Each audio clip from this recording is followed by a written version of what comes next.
Wherever you go, whatever you do, throw a little at it. Omax, Vest and Briefs. Diesel விலை உயர்வு காரணமாக புதுச்சேரியில் நாளை முதல் மினி லாரி வாடகை கட்டணம் 15 விழுக்காடு உயர்த்தப்படுவதாக மினி லாரி உரிமையாளர்கள் மற்றும் முகவர்கள் சங்கத்தின் தலைவர் முருகசாமி தெரிவித்துள்ளார். இதுகுறித்து அவர் அளித்த பேட்டியை தற்போது நாம் பார்க்கலாம்.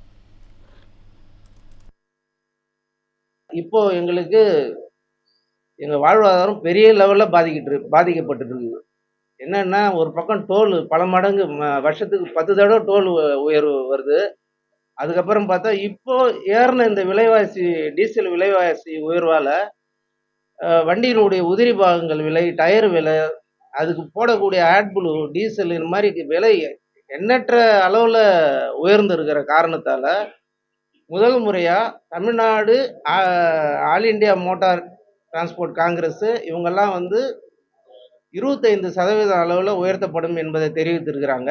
அதன் அடிப்படையில் நாங்கள் புதுச்சேரியில் எங்கள் சங்கத்து சார்பாக அனைவரோட முழு ஆதரவோடும் 15% வருகிற 15/6/2026 அன்று முதல் அமுலுக்கு வரும். கண்டிப்பாக அனைத்து வாகன உரிமையாளர்களும் இதை கடைபிடிக்க வேண்டும் என்பதை தாழ்மையாகவும் கேட்டுக்கொள்கிறோம்.